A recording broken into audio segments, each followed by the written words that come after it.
Welcome back to the Disc League. This is round 6 we're going into.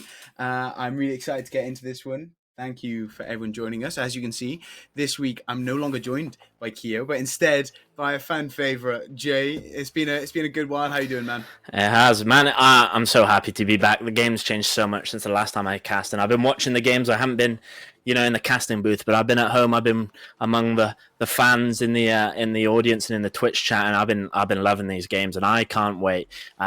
So much has happened, and we're coming in seeing budget approved, and I can't wait to see what they're going to do today because it is a bit of a banger. Yeah, I mean, budget approved coming into this unbeaten as of yet, right? They are yet to drop a map, not even just a game. They are yet to drop a map. Whereas Jichael's Academy, and I've said it right this time. Apologies for saying it wrong for 3 weeks straight. Jichael's Academy, they are a little bit behind on the win loss, and they really need this win today. As you can see, they're 5th on the standings. If they don't break into that top 4, they won't make it into our playoffs. But don't be mistaken, they still have had 3 wins, and they've been quite commanding wins. So it's not like we're seeing, as much as it is first place versus 5th place, that isn't as big a gap as it seems. As you can see, it's 4 wins versus 3 wins.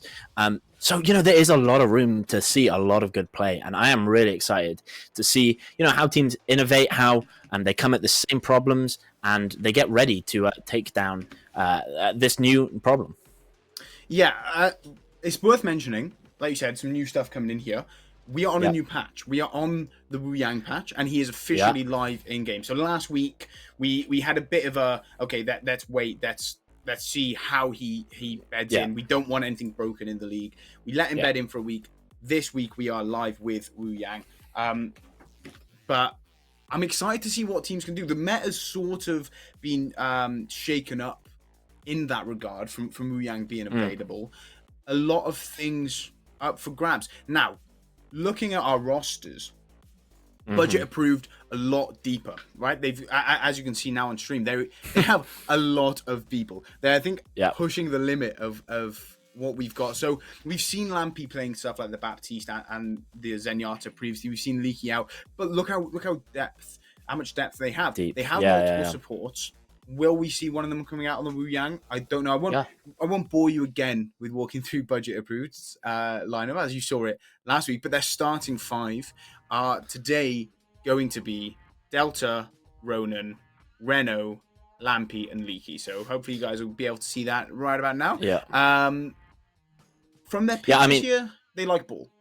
Yeah. I mean, they have said to us before they're big ball fans. They like push. They like the kind of the rush comps, and I think Wu Yang maybe has a place in that. But, on the other hand, they might not have as deep a roster, but Jichael's Academy, they have a lot of strong players. They've got a lot of players, as you can see up on the screen now, and there's a lot of room to work with. It'll be interesting. I wonder if they've kind of made the team specifically today for this new patch. So we've got Miralep, Vateful, Alpha, Dew, and Ichther as the starting 5. So as you can see, there's no Wu Yang on there yet, but who knows? Like you said, DB, anything today could happen, and I would be surprised if we don't see at least a little test of it. Just test the waters from at least one side. Yeah. Look, he's in terms of numbers a very, very strong character. We've seen across other different esports, where we see Overwatch live, he's getting played a lot, and he's getting played in sort of a lot of different compositions. I think the part of him that makes him interesting, he very much fills the main support category, but has no speed boost. So when you look to play him with stuff like the Queen or the Zarya, he is a slow character, and you have to then put a Lucio Juno next to him. It does change the composition. Realistically, I think he's stronger with the Kiri, but there's room to play. Slows you down. Yeah. But I mean, it's the ultimate. That's what really marks him as the pinnacle. The reason you pick him, it's just such a game-changing ultimate. It's one of those support ults often that the entire fight changes as soon as you hear the voice line. As soon as you hear it start, you have to think, how are we going to play this? And, it's interesting. I'll be interested to see how they take it on different maps as well. And we've got, assortment of different challenges which come in the maps. And so maybe he will or won't be good. So we're starting off with Oasis. first. So it'll be interesting. Do you think they'll play it straight away, or what do you think will go on here, DB? Yeah, Wu Yang is a character that can pump out a lot of damage quickly, and especially in these sort of tight maps where you can use that, almost seeking missile as you throw it around corners. You can use that to really pump the damage without having to put yourself in too much danger. So I think on the Oasis, we'll definitely see him. Root, Yeah. okay, he does do well with the long sight lines as well. He can absolutely launch it over the top.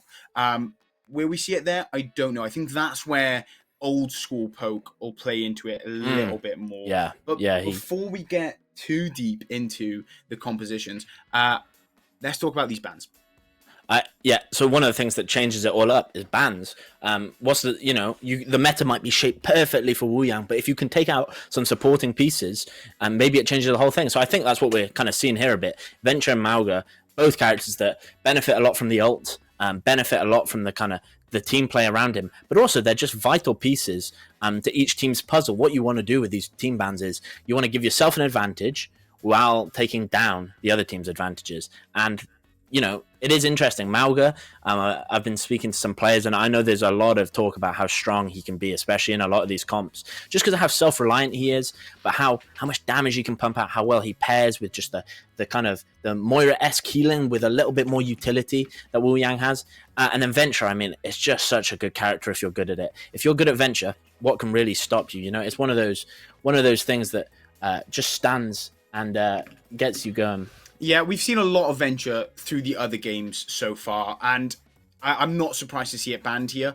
Budget Approved really showed how strong they were on the character last time they were out. This is the second week in a row that we're seeing Budget Approved, so that's something to mention. There's been a few different issues with schedule and stuff, but so they are having the luxury of being on stream twice. But I just want to say a big thank you to everyone in chat today.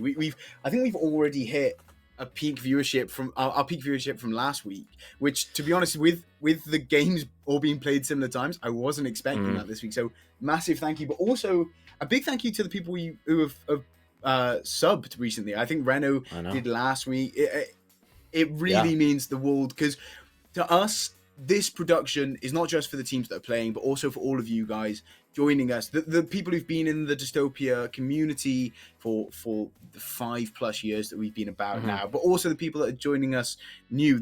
This is a product for you guys to enjoy. So thank you so much for coming out and watching it, and thank you for letting us know what you've been liking, what you've liked to see improved. It's really nice to see the community coming together for these sort of things. But yeah, I mean, keep the messages coming in chat. I do see them. When you see me look away, it's because they're over here for me. It's just so nice to know that other people are enjoying these games with us, because we've done a lot of streams to sometimes 0 people, DB, and it's still fun. We enjoy the cast, we enjoy the watching the games, but there's nothing quite like watching people. I also have my monitor over here. I love looking over and seeing other people enjoying the time with us. And that's what, when you're looking over at a team fight after we've finished talking, and I just see everyone else reacting and enjoying it the same, it really changes the whole experience. So we are so glad that we have you guys here to experience what I know is going to be such a great game today. Yeah. Now, I think there has been a bit of a substitution coming in here. So we did talk about Budget Approved's lineup, but Ascend is stepping in. So this is a man who has been in and about the Dystopia community and the other communities. I'll give a shout out to his old org legacy. But this is a man who we're seeing the Anna up on screen here. He has always been a strong flex support. He's always had his strengths lying in Anna, in the Zenyatta. So I'm excited to see what Budget Approved can do here. Substitutions are allowed after bans. I don't know what sort of support change you're making off those bans, but I'm very interested to see it. Yeah, I mean, it might just be, how the team works around certain comps. So you might be thinking, I know that it's better if we swap this player in. Maybe it's the map. There's a lot of things that can affect why you make a decision. So coming into this map, they might have just decided that we need to send in here. Maybe it was just a little bit of a debate. Maybe they wanted to just put someone in here and then go, actually, we're going to put a send and sneak him in. But I think that it is a strong pick. The depth of the roster is really, such a strength in this kind of scenario. And do you know what it makes me excited for, DB? Talking about all this stuff, it just makes me excited to get my teeth into some real good Overwatch. And I think that's what we're going to have tonight. I really think that we have so many great players in our lobby. You can't help but wait for a highlight reel to begin. Yeah, now let's get straight into this map of Oasis. I think there was a little issue with the map pool that came up. Thank you for pointing it out in stream chat, but we'll look at seeing to get that sorted out. But yeah, first map is definitely Oasis here, as in a couple seconds you'll start to see what characters we're dealing with. I'm a bit confused, but also excited to see the Orisa, which typically I'm not very excited about. But talk me through these team comps. Yeah, I mean, they both obviously have a very similar idea. The obvious difference comes in the DPS. So Vateful, maybe it's just TPing out. That is the likelihood. But, you know, there's a chance they stay on. You've always got to hope. But otherwise, it's a complete mirror, which is a great way just to see how the skill is tainted between each other. It's just such a strong comp. It has poke. It has a little bit of take down. It's just all you need is a moment. And then you can win a team fight with these kind of comps. The Sojourn hit, the Tracer one clip, that's what you're looking for. Maybe it's just a spear, and we're already seeing Vateful drop low and have to use the recall. Yeah, look, you've got the duel of the Tracers on point, but then you've got the teams engaging up top as Delta finds Do there. As the fight completely opens up, Budget Approved come running straight into that choke there. To be honest, I'm surprised, right? We saw different approaches there between the Symmetra TP out spawn and Ronan Budget Approved just staying on the Tracer, and it clearly worked better for Budget Approved. They were able to they were as a team consistently from the start, and that headshot, you know, this flurry of headshots from Delta massively opened that fight. Yeah, definitely. It's like I said, it only takes a pick, and the Sojourn is what you're going to watch for this. Kiri also pumping out damage, but yeah, that little space just gave him the room to really pump down. But there's Orisa's already dropping so low, taking so much pressure, and I mean, they've got to use the Kiri Bell already. Yeah, it's the moment where you've got to use your Fortify that early. Like we saw Alpha there as he had to walk out straight away. You can't take that damage. But there he takes down Reno, maybe going a little bit too aggressive. Ronan looking to hold on to this as Leaky is able to take down Alpha. Leaky playing a bit of the Reddit Lucio right now, getting to, looking for more. Ronan taking down Dude, but then falling. Vateful getting Delta. Ascender, look at those headshots. Yeah, I mean, it was a lot closer, that fight. You know, there was a lot more room. But with the Lucio, this should mean that Budget Approved still can keep a good standing to take this team fight. But it is so important that we look at the ults now. We can see that there's such like, there it goes. I was just as I was speaking. But it doesn't matter anyway, because it looks like Jichael is taking over the fight. Yeah, now Budget Approved 60% on the point here, but it is Jichael that are looking in the advantageous position. Alpha holding on for as long as he can, falling to Reno, but Reno quickly cleaned up, and it is Miralep that is finding these shots right now. Yeah, they used the Pulse Bomb early there with Ronan, but Delta didn't get a chance to really get a good ult, so held on to it. Probably a good decision, but it does mean they give up the point. They're not too concerned, I think, because it's basically one team fight away from winning, although they'll get another touch afterwards. But as you come in, you've got to think about the other teams. You know, do they have beat yet? And they don't. That's a big one. Jichael doesn't have beat yet, whereas Leaky is a lot closer, so we'll be waiting to use that as soon as he can, especially, about now. Yeah, look, I mean, look at that. Both Orisa ults, and it's a scrappy fight already as Delta's uses OC and able to take down Ichtha, but I think it is going to be Budget Approved to take this fight. Vateful able to take down Delta, but a bit scrappy there, bit back and forth, although I think it was Budget Approved that used more ultimates, right? Yeah, I mean, they both used the Orisa ult, Delta using his ult as well, but I mean, they both... you know, Dewey isn't even at the beat yet, so there is a question of whether he's even going to get it off in this team fight. But we're going to see now as they try and walk through this choke. It's such a hard thing to do, but they're managing to make a little bit of space. Yeah, I'm expecting some early ults, and there we have it. Ichtha dropping the Kitsune straight away just to try and let Jichael get into this high ground as the OC from Miralep is trying to open it. He finds Ronan. He's looking for the Orisa of Reno, but Reno is the one that takes him down. Still controlling that high ground by Budget Approved, but he has to drop to contest. He can't let the point flip, and Jichael are able to absolutely capitalize on that. Leaky somehow keeping himself alive there as he's trying to look after Delta. Delta gets out alive, but Leaky falls, you know, trying to save his man and takes one for the team. Yeah, a bit of a self-stall there, although Vateful gonna extend a little too far, miss the blink back home, and Ronan is gonna take them down. This is a big advantage now. They've got to just go straight in. Vateful was holding on to the Pulse Bomb as well. Ascend has got the Kitsune Rush, so I expect them to just rush the point. Ronan putting high pressure on the Kiriko and Miralep picking up Delta though. Yeah, I mean, look, that pulse bomb there, it wasn't flashy, but it did the damage that was needed to be done to get Alpha gone, and Reno is just able to absolutely do what he wants. As soon as that mirror Orisa falls, you get to stand however you feel like. Ronan just showing how good he is at tracking there, taking down Vapor, looking to come back on the point, but it's Iktha that finds a headshot onto Ronan. Reno takes 2, that will hold the first one. As I say that, Dude comes flying in to hold on to this stall, and Alpha trying to hold on. He doesn't have his cooldowns left. He falls very low. Reno able to sweep up. Reno picking up pick after pick. A great ult there. Just a zone. Forces the Tracer to use recall already.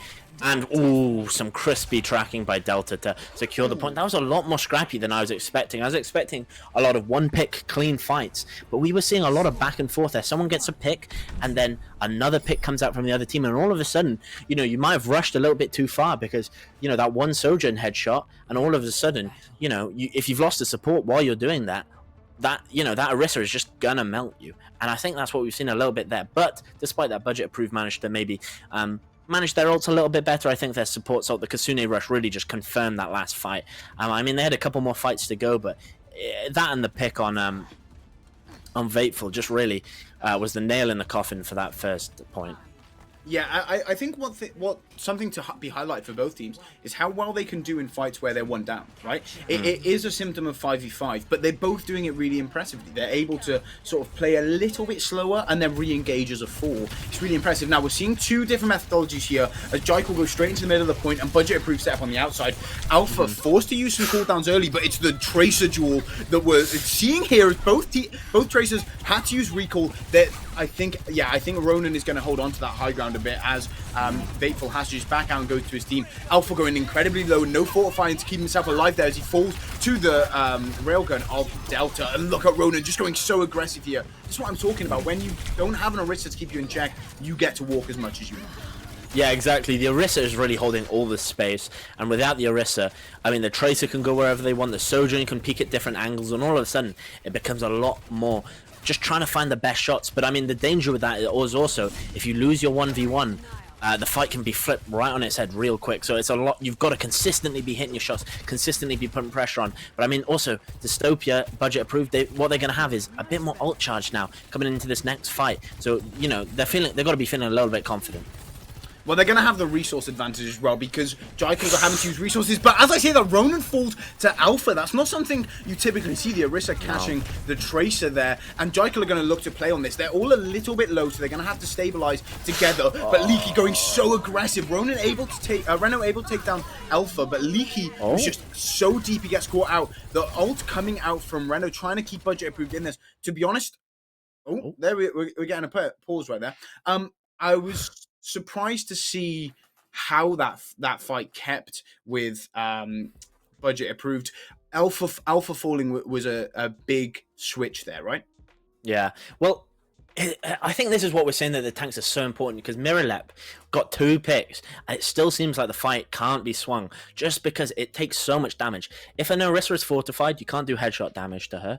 That means that you can just be sinking bullets and bullets and bullets and bullets in, and nothing will really happen. It's really hard to kill, especially if they have a support behind them. If they've got a Kiriko looking at them, it's basically impossible for you to take them out without your tank, especially because Orisa now, you know, Orisa in Overwatch 1 didn't have a lot of pressure to put on, but now with the spear, you have to be really careful about being one shot if you're a squishy like Sojourn. So even though they got like a first pick, the low health just couldn't be overcome. And I think what is really easy to overlook was a really good boot, pushing the team all in together. And it just meant the Budget Approved could just kind of swarm over, get the picks that they need, do the damage, and then just come in and get a lot of good damage. I mean, Miralep is trying their hardest, but it doesn't seem like they're going to quite get it yet. But yeah, we're back in there. Yeah, Reno, look, takes down Du straight away. And Miralep, though, is staying alive. The pulse bomb miss onto him. Only 50% on the point. Budget Approved, and I think they're going to have to play a little bit slowly here, play off the point, as Jichael already have Alpha back online, walking straight onto point. Now, it's important to talk about the perk difference here.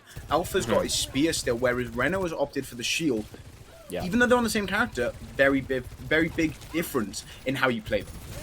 Yeah, exactly. It kind of brings it back to a more one a bit more aggressive, one a little bit more safe. It depends whether you want to kind of facilitate or be a bit more of a playmaker. So Renault is saying, I want to keep this space a lot more securely and hopefully spam you down. Fateful with 2 big picks, gonna completely shut down Budget Approve's attack attempt. Luckily, Budget Approve didn't really commit any resources, so that they're feeling all right to try again. You know, the percentages will be about equal if they can take it in this next fight. Yeah, but then you look at Jichael and they have all of their ults online there. They didn't have to put anything in either. I mean, I think what happened there, right? Ronan gets taken down in the back by Fateful, and he's able to spin around, get straight to the front line.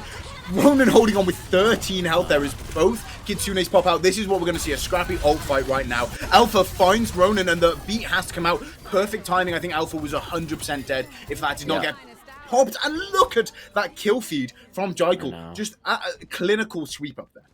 Yeah, definitely. They played really well. What they did incredibly well is they held on to 2 ultimates. It can be so easy in those fights just to everybody click ultimate, but they managed to hold on to really 2 important ones. And with Budget Proof having no ults quite yet, they're coming up really close on the Orisa and Delta's Sojourn ult, but is that going to be enough to counter the other ones? It doesn't seem like it is going to be. Fateful Ichthyr and Fateful again. Oh, it's just, that was so quick. I can't even comment on it. It was just a combination of really good ults and really good positioning.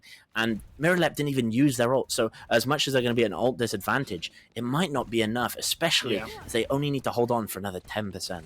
Now, that quick fight is a bit of a double-edged sword there, as we're seeing here, 90% on the clock, and Budget Approved are already back in position to fight. The flip almost comes out straight away as Alpha jumps in, but it's Miralep with his overclock on the high ground, looking for heads, not quite finding them, as Renault has to pop his ultimate to keep alive there, but he finds his opposite number there on Delta, as very scrappy once again. Ronan in the backline finding some very high damage, but it is Jichaels that have been spent running back to spin. Yeah, that was a complete positional jumble. I had no clue who was who. Everybody was kind of mixed up, and I think that kind of played into how the team fights. And Orisa doesn't really want to be defending from every side, and so what you really saw there was a lot of breakdown, and it did just mean that Budget Approved were able to kind of get their foot, and they got the point, they got the flip halfway through the fight, and it means that their percentage is really going up. So Jichael's got to really kind of put on some pressure, and they're not holding so good with the ults now, so they're under a little bit of stress. And I mean, Alpha is dropping low, but taking an aggressive position to try and get the flip, but Fateful is already down. Yeah, now these Sojourns have been so important in these team comps. A lot of the early picks we're seeing are from them, but it's Ronan that is sweeping up here. I think Budget Approved are going to look to hold on to this map, as Du is trying to get straight back. He's not able to get back out on point. Honestly, that map could have gone either way, but Budget Approved go 1 up and keep hold of their unbeaten streak. Yeah, I mean, it was a kind of map. It's a 2-0, but it doesn't feel like it. Renault taking the play of the game. I mean, a very dominant player. Even though he took the more passive perk, you know, this is in the first map. Just a great push to show that even though it's a tank, you still have to respect it. You don't respect Orisa just because of the tankiness. It's also because of the damage, because of the space they can take, and just because of the pure force. You can't ignore Orisa. You can't be playing around it, and that allows just so much space, and it allows Delta, it allows everybody just a little breath to take when they're playing it. Even the supports are able to look out. You know, one thing that we didn't really comment on at all is Kiriko can just pump out so much damage, and you have to be careful. You can't be caught slipping, especially if you're a lone tracer just trying to take someone down in the back. All it takes is a headshot and a punch, and boom, you're napping in the dirt. So you really got to be careful around everyone in this team comp. There's no safe picks. There's no one that you can just reliably go, they're just a sitting duck. You know, there's no Zenyatta kind of in this. Everybody has self peel. Everybody is able to fight, which kind of leads with this whole 5v5 thing in Overwatch 1 to being a much more kind of self-reliant way to play. And it's a more fluid style of gameplay, right? And that's what we saw with the back and forth of a lot of those. We're calling it scrappy. I think maybe the teams would maybe argue with us that they actually know what they're doing. But yeah, it is very fluid, this Overwatch 2 play style. I do like the difference in Orisa we saw there, and I think it was highlighted in that last fight, right? You saw Alpha, he has the spear charge, he walks completely out into the open, almost launches 3 of Budget Approved off the map, but then Renault is able to step back with the shield and protect his entire team. Now, that is a very brawl-heavy map there. As someone highlighted, the map pool that went up earlier was a little bit wrong, only one difference that needed to be updated. We're going to Junktown here. Not typically a brawl map. Normally, you see some more poke, you see some more long distance damage, which everyone who watches me commentate will know I absolutely love. Love a bit of Widow. Yeah, he loves a little bit of Widow, and I think it would fit a lot here. At first point, especially, so many long sightlines. And the threat of a Widow is kind of, it's similar to the Sojourn, but it's constant. There's no charging up. It's the OG one threat. You've always got to watch out. It changes the entire way you play, and I think that kind of threat is really helpful. Like we commented on earlier, one team said that they like Brawl a lot, and so I think we saw that. Budget Approved have often said that they love the JQ, they love the ball, they love that kind of rushy way. But on the other hand, Jichael also said to us they love rush. So I think when we are saying it's very confusing, that can often be from our perspective. The teams themselves, we both know, we've both played on teams before. It can feel a lot more fluid. It can feel like you have game plans that are constantly evolving and are constantly happening. But it's seeing how that is going to change on Junkertown. What kind of differences are going to come out. And another way that we always get differences, DB, is hero bans. So I wonder how those will change in this point. Yeah, I mean, I'm a bit heartbroken. I've just told you all about how much I love Widow. This happened week 1 for those who watched that one as well. Widow is banned on Circuit Royale. Come on, guys. Let me scream some Widow plays. What you did mention, though, was that Budget Approved are known for liking the ball composition. Renault's ball has been very clinical. Classic. We saw it last week. Anyone that's been keeping up with the scores outside of it, Renault has just played that ball really well and been basically unkillable. Last week, he did 2 maps. I know I played against him myself. Against the team I was on, he did 2 maps unkillable. He didn't die once.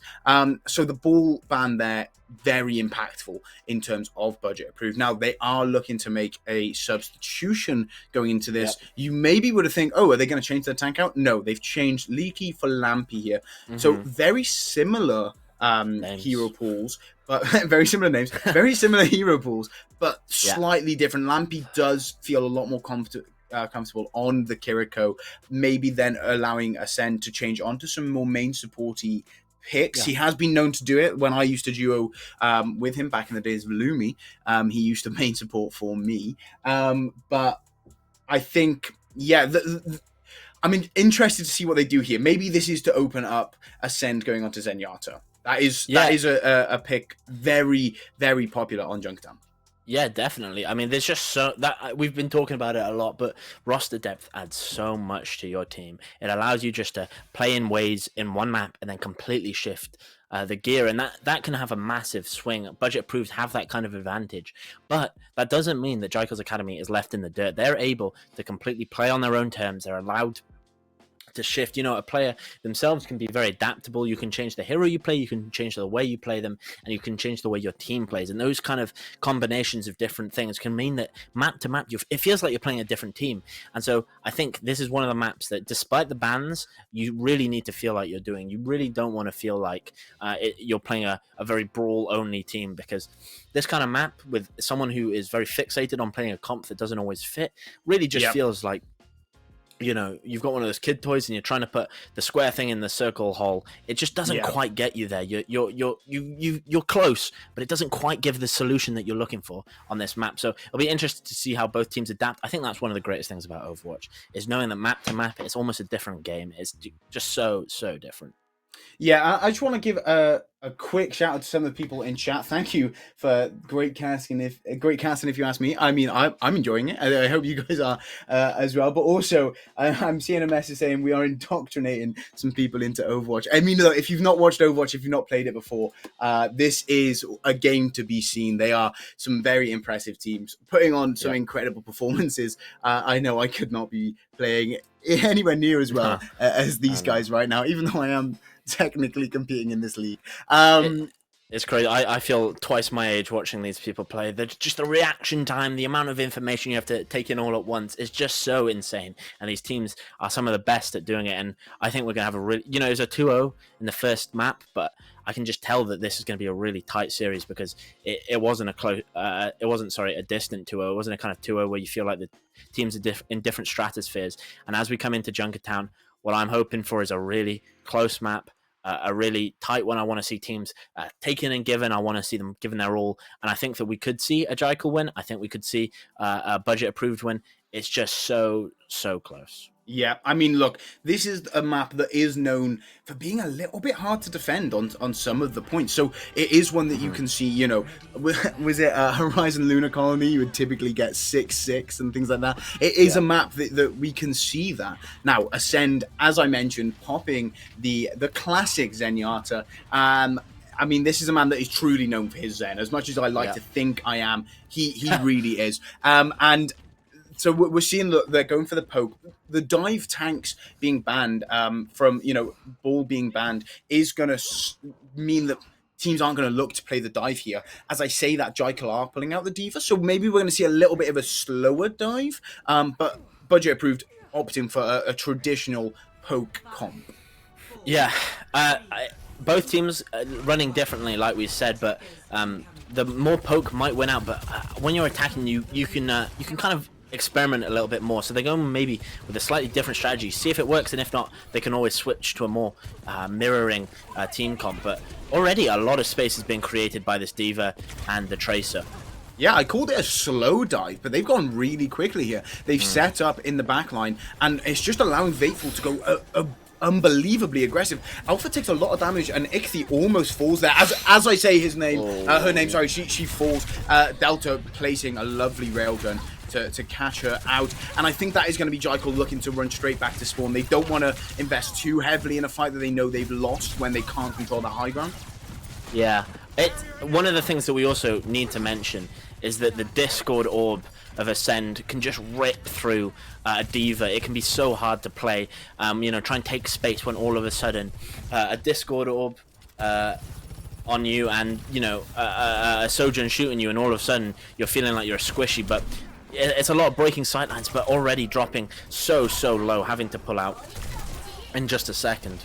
Yeah, I mean, Alpha's struggling a little bit here, trying to go aggressive, but look, the immortality comes out onto Ascend, and with that Discord and with how big D.Va's headshot hitbox is, you are going to get ripped to pieces. Vateful trying to place a pulse bomb in there is going to fall. Now, what I would say is, even though Jichael, in my opinion, have lost both these team fights, right? They haven't sweeped it. Look how far the cart has progressed. They're already through the main two chokes, and they've got it to this final corner. Yeah, I mean, that's the entire point of the game, you know, all this fighting stuff, it's just to move the payload. So if you can do that while the team fight's going on, that's the real bit. But this last bit, they can't get around, they can't sneak it, they have to get some fights. Mirrorlep taking a lot of pressure from Renault.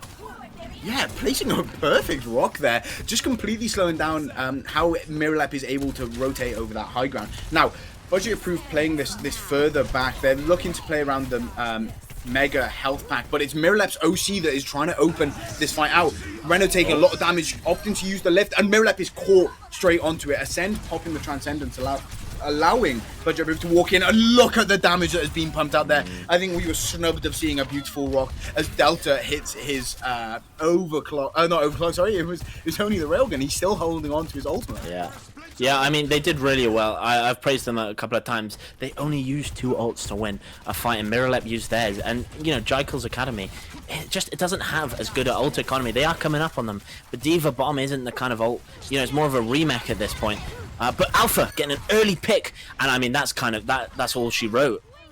Yeah, surely. This point is quite hard to get back into. You have got to drop from that high ground.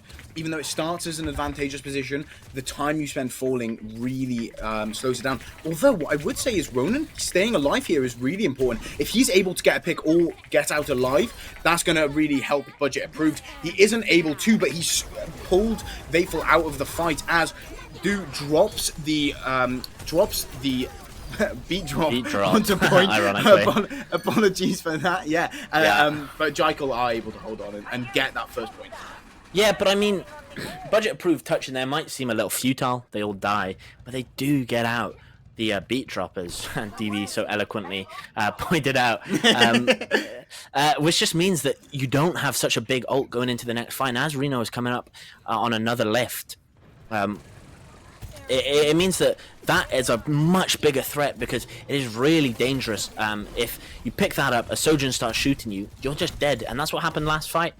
Well, not last fight, the fight before last, and that's what could happen again. But we're seeing Oh, Hateful with an assassination onto Lampy, and it's all going to go a little downhill from there. What we haven't mentioned as well, DB, is that your favorite character is gone, I'm afraid. Ascend is swapped off. Reno manages to get Miralep as on the cleanup. But yeah, Ascend is swapped over to the Brigitte. Just a lot safer. It's a little more survivability, isn't it? When you're playing into someone like Vateful that's clearly doing so well on the Tracer, you do need that bit of safety. Now, this map is defined by momentum, and we're seeing that here. Jichael looking like they struggled to start, but as soon as they got started, look, they're straight through point 2. This third point, with how it's, the U-turn shape, with defense being able to get back really, really quickly, it is one that you see teams get slowed down. Sometimes you see a sweep through first 2 points, but Jichael just trying to completely stop that. They've already taken the high ground. That's the joy of having the Diva. You can just fly up and you can sort of hold. You're not looking to necessarily win the fight up there, but just have a presence. As I say that, Reno drops off the high ground, takes down Vateful. Yes, it's a big pick. It does mean you're playing a less advantageous position. Yeah, definitely, and that can mean a lot, especially when it's your tank giving up that space. If it's a DPS, they can often maneuver around, but the team does really well just to push behind him and just kind of take the space. Now we have Ronan on a bit of an assassination attempt as Miralep pops the ult. We see Reno ulting as well, but it's not looking so great. The assassination attempt has failed, and Reno is going to get up Miralep. Yeah, look, this window just absolutely helps you just support your team throughout the entire fight, as Ronan is able to be very aggressive and try and hold on. But I tell you what, Jichael holding on to this, it got a little bit messy, and Jichael took control of that. They saw their opportunity to push through. We've said it time and time again in the series, once you've lost your tank, it becomes very hard to win a fight. Definitely. It's just ever since they went from 2 tanks to 1 tank, it just means that tank role is so hard to replace if you have one pick. And I mean, Alpha is taking so much damage, but still managing to take the space. The pressure put on is so big and almost manages to take down, but Alpha is going to be taken down. Going to use the ultimate just as a remake, gets it off safely, but I mean, space is going to be hard to take. Delta picks up Ichtha. And that is a massive pick. But like we've been saying, DB, the main point of this entire game is to push the payload. And look how far Jichel's managed to get it. Yeah, it feels like Jichael have been losing fights, and yet they are only, 10 meters away from getting into this last point right now.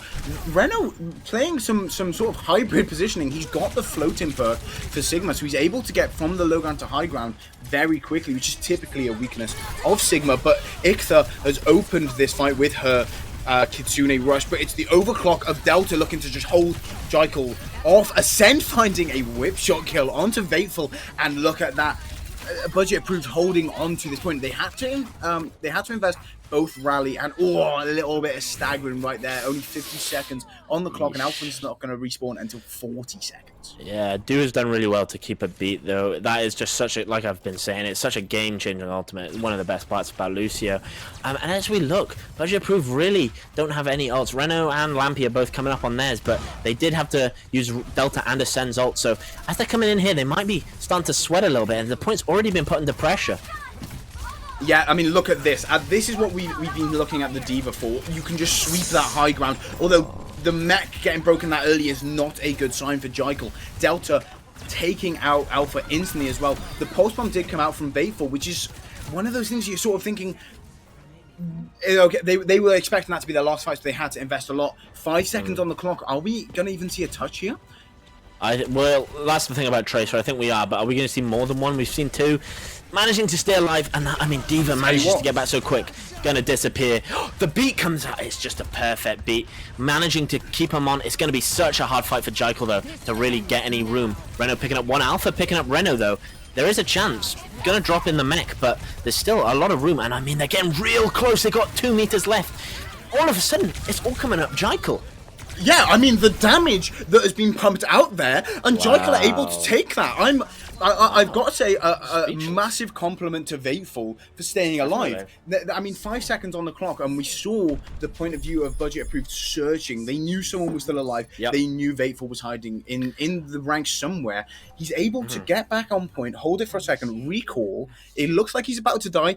Boom, the beat comes in. You said it a few times. The Dude's beat was going to be massively influential, and it so was. I mean, we're looking at these numbers here. I can't really say that I'm surprised by any of them, other than, I mean, he was only on Zenyatta for a bit, but Ascend having 2 kills here, maybe that's where the change came out, right? Yeah. Because he was playing into the D.Va. Yes, he's able to Discord and pump numbers, but a lot of your damage is going to get eaten up there. Yeah, I mean, it is a hard one to play Brigitte in, though. Like, obviously you have a lot of protection, but I think the damage is just so high, and it's so hard to get so many inspiration procs constantly that maybe they're not really thinking it's the best pick. We are going to see Do. She's deciding to go onto it. Iktha is going onto the Ana. We haven't seen that yet this series, so that'll be interesting. Going to be really hard to play against. It'll be interesting to see if Reno sees the Ana and identifies as a very easy to dive point and changes off, or whether, you know, they want to commit more to this Zenyatta Sigma kind of comp. Obviously, we've seen Reno is very comfortable on it. You said it earlier. You said it earlier, right? When you're on attack, you have the ability to experiment a little bit. They want to try it again. It's a good comp. It will always be a good comp. It can be countered, though, which is what we saw a little bit of. Now, moving into this, obviously, it's Escort, it's not hybrid. So the fact that they capped in overtime doesn't necessarily matter. Budget Approved need to get this all the way and to continue on for a chance to win this map. If they don't, then it's completely lost here. Now, a bit of a slower start than what we saw previously, as Budget Approved walk up with the cart. Vateful almost going instantly out there, going to 50 health in the recall, keeping him at 50 health. Yeah, managing to get out is a massive thing. If you lose your Tracer, you lose so much pressure, so much damage. Smelling Ascend is low, Ascend is on the Zenyatta, but unable to find them, looking for the Tracer 1v1 as well. It's just constant pressure. We've seen Ronan do the same on the other team, but as soon as they get noticed, ooh! Wow, that shield bash not connecting almost killed Do there. Yeah, the Discord going straight out from Ascend. How Do got out of that? I mean, she kept herself alive so well. I think it was Alpha's defense matrix coming in there, but it's look at the door being opened here for Budget Approved. They sweep around the corner while Ascend still gets to hold such a safe positioning in that back room. Jichael's are corners right now. They're hiding. They want to get back onto their mega, but Ronan is saying absolutely not. Yeah, and you have to remember in these longer team fights, poke teams are the ones that are preferred. They're managing to get all the space, all the damage out, and they're managing to charge ults a little bit quicker. That pulse bomb doesn't quite connect, but I mean, look how far the cart has been pushed. It's getting to the point where they're going to have to do something, Jichael. They're going to have to make a big dive, but nothing is really happening at the moment. The nano comes out, unfortunately timed as Alpha starts to run away, but Vateful and Miralep managing to get some picks. Alpha picking up Lampy and Delta. That was a really quick end to the fight. But I mean, so much space was given. 2 minutes on the clock. You're thinking that Budget Approved, there's no way they don't get the rest of the way. They also, I don't know if they know this, but there's a sneaky little Ronan in their backline, and this Ana has to watch out. They hear it now. Runs straight into Reno. Unfortunately, Reno going to pop the ultimate. Reno playing a bit of a savior role there and finding Iktha. Miralep is able to take down Ronan with a perfectly placed headshot. So 1-for-1 at the moment, but Delta finding Vateful as he's trying to find some food in the back line. Miralep able to get one before he dies there, but I think Budget Approved have really opened this fight up. Well, that rock into the lift for Reno just absolutely destroyed Iktha. She wasn't able to survive. You know, when you're up in the air in front of everyone, it's going to be pretty hard. Miralep maybe a little bit of a stagger there, as I think not having Miralep is going to make it very hard to get back on this point, as Budget Approved sweep through there. 3.5 minutes on the clock, so it wasn't very fast, but wasn't by any means a slow cap there. But Ronan finding Iktha on the way out. She's been massively staggered there. This is what I talk about when I say Ronan is known as one of the best tracers on console at the moment. I mean, look at this man go. Yeah, I'm surprised that Iktha has decided to stay on the Ana. It's such a hard character. Obviously, you have a little bit of self-peel, but hitting a sleep dart on a Tracer is not the kind of bet that anybody wants to take, especially not in such high-pressure games. And Do is trying their hardest to protect, but surely maybe spreading out the healing, making it so you're a little bit more dual-threated might be a better way to come forward. But, you know, it's hard to see. We'll see if they stick on it. We'll see, you know, what results it bears. It is maybe comfort. It builds a lot of habits. And, I mean, Ascend having to pop the ultimate very early, that's a big yes, I didn't quite see the reasoning behind that, but I mean, surely he was maybe about to die. But when you're on the attack, using ultimates like that to keep yourself alive is sometimes a bit of a questionable one. But that, like I said earlier, oh wow, almost a one clip there for Ronan as Delta finds his opposite number. This is the Tracer battles I like to see. Both of them getting a little bit stressed, but Ascend going deep, he wants it. He gets that kick onto Vayful. That is why Zenyatta is an absolute menace. That is why Lumi is such a known name. As Budget Approved are able to get through the second point, a similar time bank to what Jichael had on their attack. We're seeing very similar approaches here. Yeah, I mean, you've got to change something up there if you're Jichael. It's not working. You've got basically no pressure at the moment. You're kind of just getting run over fight to fight. I don't think there's been a real team fight since point 1, and we're, coming up to end of point 3, honestly, in just a blink of an eye. So you've got to switch something up, but they're kind of in this momentum where you don't want to change anything. But I think Iktha has got to get off the Ana. The pressure that they're able to put on her just means that she's not able to get the full value of Ana. I mean, I haven't seen one big anti-nade Ascend picking up Fateful with a clean little clip. I'd love to see that replay, but Ronan there popping the pulse onto Mirror Lab. What you were saying earlier there about, struggling to find any purchase here from Jichael's and they not being any real team fights. I think a big part of that is down to Ronan and Delta getting late picks, getting early picks. Alpha finds Delta, as I say his name there, but the rally having to get popped. Look, Budget Approved know how nice of a position they're in. They get to walk away slowly. They go, okay, you want to use ults? Use your ults. We're going back to spawn. We've got 3 minutes on the clock. Yeah, exactly. Like, it's just so hard. Especially now Jichael's got all their ultimates. They had to pop the rally, but is it going to be enough to hold for 2.5 minutes? I mean, obviously, if they take, they can go into the next round, but it's just so hard to say that this is the team comp to settle on. I'm just not completely confident, but if they are, what you need to do is play confidently, play around your win cons, and a lot of that has got to be getting single picks and not letting your supports die. Mirrorlep with a massive pick, and that's what I was talking about. Now all of a sudden, Budget Approved kind of just have got to wait there and hope that you're not going to take them. But what they have to be careful for, Jichael, is not getting picked themselves and dying, because that would just completely flip this on their head. In the previous fights, we saw the cleanup from Vateful and from Alpha chasing up on the already advantage position. But they've got to be careful they don't overextend, right? Because that's where we'll see the comp fall apart. If they get a pick, push in, die, then they are not able to hold on there. But Delta getting across this high ground, able to find Mirrorlep in the backline, and Ascend popping the Transcendence allows Renan to go so aggressive. Look, he wants it. He wants to get into this high ground. He uses the lift to go flying in there as Iktha dies. She's not able to keep alive there. The bomb comes out from Alpha. He thinks he can keep himself alive in this, and he finds Reno. I mean, look, that was a remake out of remake ult right there. But OC is being popped. 1.5 minutes on the clock here. But Jichael look like they are holding on to it. Yeah, and they managed to do it. Iktha has decided, maybe they got the stream open, maybe she's been hearing our wise words, decided to go into a more self-sufficient pick with the Kiriko. I think that's going to really just allow the team to play a lot more fluidly, a lot less peely, and allowed to go a lot more aggressively, and that's what they need. With only 1 minute left, they just need 1 or 2 picks, and it completely, wins them the map. Delta dropping so low, but not quite dead, and that's the thing that really matters. Yeah, and look, we've seen this one I'm talking about with Reno's floating perk. He falls to the low ground, starts floating straight back up there. 5 meters on the cart there as Budget Approved able to walk in, but Ronan falling to Vateful. The window is out with the OC. Delta is going to be able to do so much damage, and look, Jichael just have to hide. 3.5 meters left. They have to try and hold on to this point for as long as they can. 30 seconds on the clock. Can they get there? Vateful is the one holding that presence, but Delta finding everyone from Jichael that is out of position. Although Alpha has to eat onto Ronan's pulse bomb. Ronan trying to go aggressive, but he's just getting the door slammed in his face by Alpha.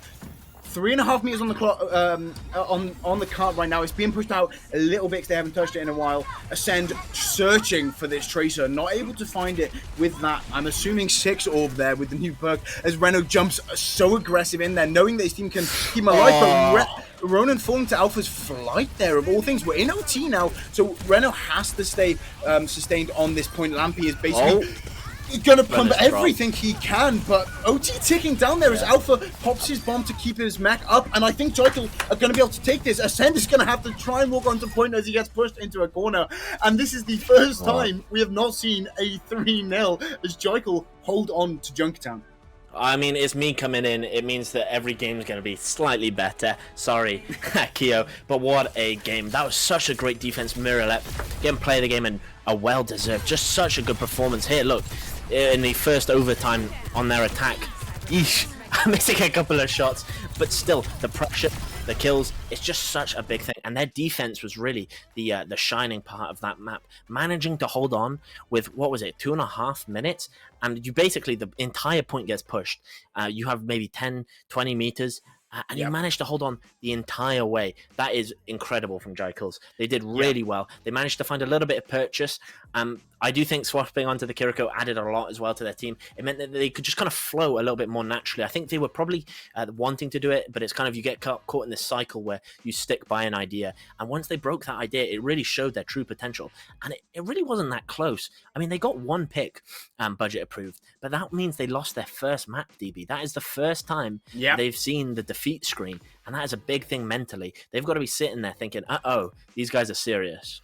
Yeah, I mean, look, Keo mentioned earlier about some of the ways that these teams can play differently, and how Jichael's Academy, I think his exact words were, "You can't say Jichael's Academy without comeback of the century."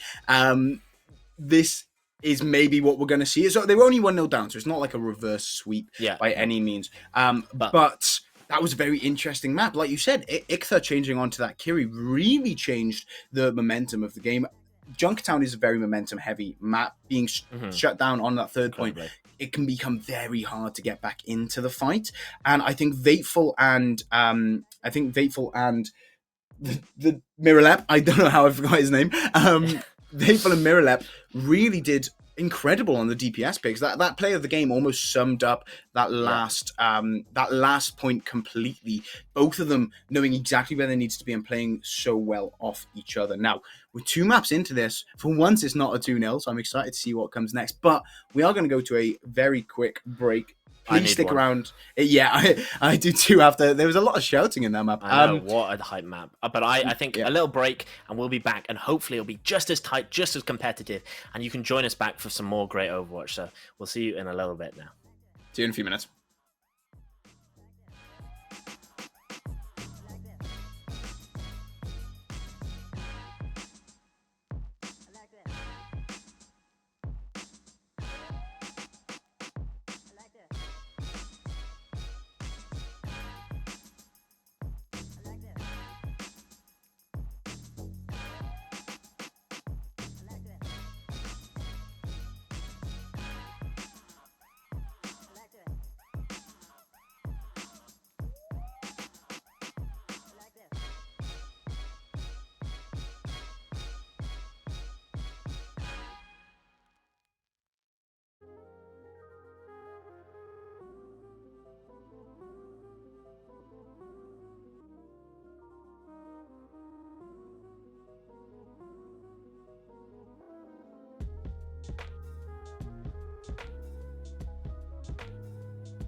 Well, DB, welcome back and welcome back to everyone in the Twitch chat. What a map we have just come back from. Junkertown with such a good performance from both teams. Budget approved, almost taking it all the way, but Jichael's Academy managing just to take them down and take the first map victory. Not just that they've got over budget approved, that anyone has got over budget approved. Now remember, the seeding when we were coming in, budget approved was sitting at number 1.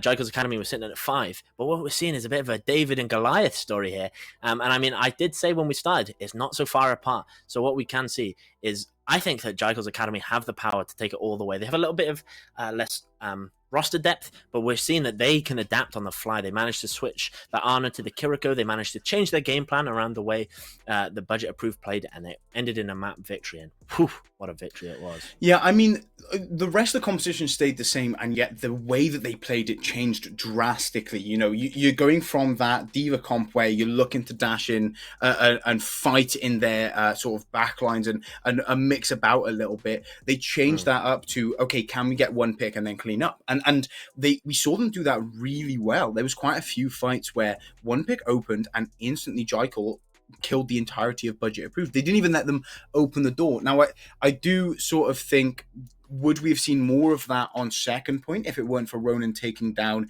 Ichtha and taking down Do very late after the cap of first point? So that's what I say. I said it a few times. Junktown is known for its momentum being really heavy. Yeah. Now, I'm excited to get into this next one because it's a map that hasn't been seen on stream so far. We're going to Atlas. Now, this is a new map, so a lovely new challenge for yourself. I know you probably have not played this map as of yet, but look how clean the graphics look. The first time we've seen both teams up on the scoreboard. Going into Atlas. What do you know about this map? I'm going to put you on the spot. Basically nothing. What I know is that it is less like Junkertown and more like Oasis. We've got more tight corners. We've got more flexibility. And what I do know is that we're going to see another set of change, I think, of team comps. We're going to at least see a little bit more flexibility. And coming part of that is how this tournament works. If you're just joining us and you don't know, both teams get a hero ban per map. So this map, the hero bans are Orisa, coming from budget approved, and Lucio, coming from Jichael's Academy. I think these are the two biggest bans we've had yet, DB. I think these completely change the teams that we've been seeing playing. And I think it, from what I know about this map, I think it changes the way that we're playing it. Massively. These are bans that I have always called meta-defining bans. They are team composition bans. You know, last map we saw the Widow ban. That doesn't massively change the team composition. You're still able to play the poke without a Widowmaker, right? But without a Lucio, Brawl and Rush becomes a lot harder. You then have to use the Juno, who has a lot less survivability compared to a Lucio Kiri composition. So that changed it massively. On the flip side, the Orisa being banned, I would say I think this is more of a targeted ban because of how well Alphawood's done on the Orisa.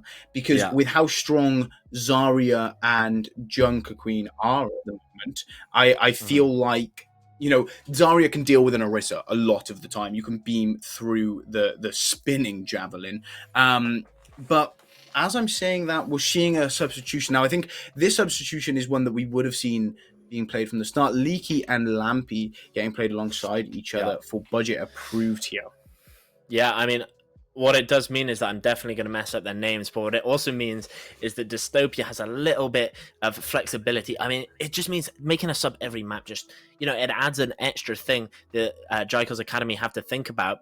And as much as they're coming in equal, maybe they thought a little bit of a mindset change will help, you know, ascend a really good player. But what they're saying is this map, we just need Leaky in there with Lampy.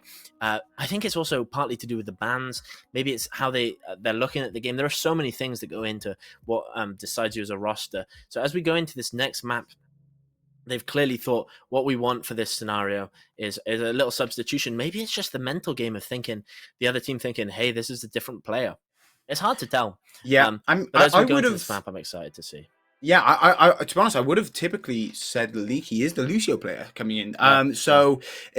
With Lucio being banned, it is maybe a bit of a question from me of, this is quite interesting. What are we gonna see coming in here? But I'm excited to see what teams cook up. So this first point, you do have to deal with high ground and low ground. So there is a bit of there's options of what you can play. Well, the reason I think they're bringing him in, and I'm sure I'll be confirmed when we get into this game, is I think there's a character that we haven't seen yet that we talked a lot about at the start of the game.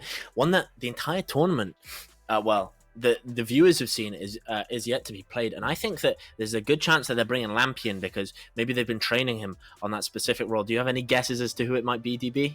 Yeah, look, there's the Wu Yang. It's been thrown out. It's been chucked up on stream. Now the only issue is no speed boost. Reno has the shout of his own to be able to speed his team in, but I mean, not as good and a longer cooldown. And it's an important cooldown you want to use mid-fight typically as well. Yeah. But Queen is very strong, so I'm not overly surprised to see it being picked on this map. Budget approved look to swing around this high ground, and Jichael just have the speed with the D.Va to swing the complete other way. Their backline is slow though, so they're going to have to be aware of that. A really good shield definitely due to completely stop the knife from Reno catching the backline of Jichael's. This is what we're seeing from Wu Yangs. They're pumping damage. They're able to pump damage to anyone on the team with that control of the water orb there. But a bit of back and forth on these high grounds. Yeah, I mean, nothing's really been set yet. Vateful manages to pick up Lampy deep in his own team. That is a really important pick. And from there, so much healing is lost. Vateful is very low, but Alpha manages to pick up Leaking. With no supports, it's hard to see a world in which Budget Approved, get their feet in the ground. The thing about these kind of maps as well, DB, is that time goes up so quickly. All of a sudden, on Flashpoint games, the percentages are sky high. So one fight win might not seem like much, but you only need 1 or 2, maybe 3, and all of a sudden you've got the point. That is a single pick. It's kind of becomes bigger and bigger the more stakes you put on it, and we're seeing very close to a dive comp, but it's more rushy with both of these comps. Delta managing to pick up Mirrorlep. And Reno is just charging down. We know how much he loves to play the Junker Queen. The cleanse coming out, and they're just going to kind of take space. Not a lot of flash happening, but a lot of good fundamentals mean that they're going to just take it. And the knife almost brings down Alpha there. Well, yeah, look, there was what, one pick, and the team fight was won, but that was it. They didn't make any more picks. Alpha is taken out of his mech real early there, which is going to make it very tough for Jichael to walk in, as Leaky is able to find Vital, and look at this stagger. They're leaving the baby D.Va. It's one of the things that you don't think about like at all when you pick D.Va is the stagger ability, but on this kind of map point, it really does kind of hurt you or not. I know that Overwatch 2 has kind of gone away from how staggers work with the paired respawns, but it can still, in a certain circumstance, basically win you a point. And I mean, look at the percentages already. It was basically one long team fight, and all of a sudden it's equal. There's no difference in the score. Talking of percentages, look at Budget Approve's ultimate economy compared to Jichael's. They have all 5 online, and with the new perk for Junker Queen, getting all of your cooldowns back after you ult, it is a menace of an ultimate to have to walk in. Mirrorlap popping the high noon just to maybe slow down Budget Approved, not allow them to get as aggressive into there. The bomb coming out as well, allowing Alpha to almost stay alive as Reno catches him. We're into OT on the point, but it's looking like Jichael have got their foot in this door. Yeah, I mean, it's really well played to do. Pops the thing, but a big ult from Reno. Is this winnable? Yeah, I mean, the Junker Queen is very much a one-man army. Getting the axe, then the pulse bomb stick onto do is Ronan.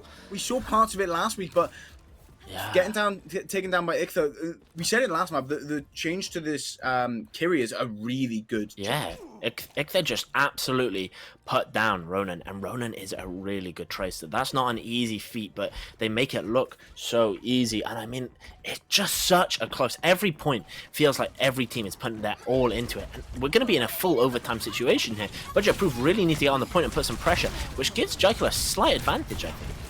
Yeah, like I said, 99% on both teams right now. There's going to have to be a fast fight, but Lampy's ult coming out there, just absolutely taking down Ichtha. When you fall over like that, it's very hard to keep yourself alive, especially if you're on your own. Ronan sweeping up point there, taking down Vital, as there you have it. Budget Approved take the first point in this Atlas map.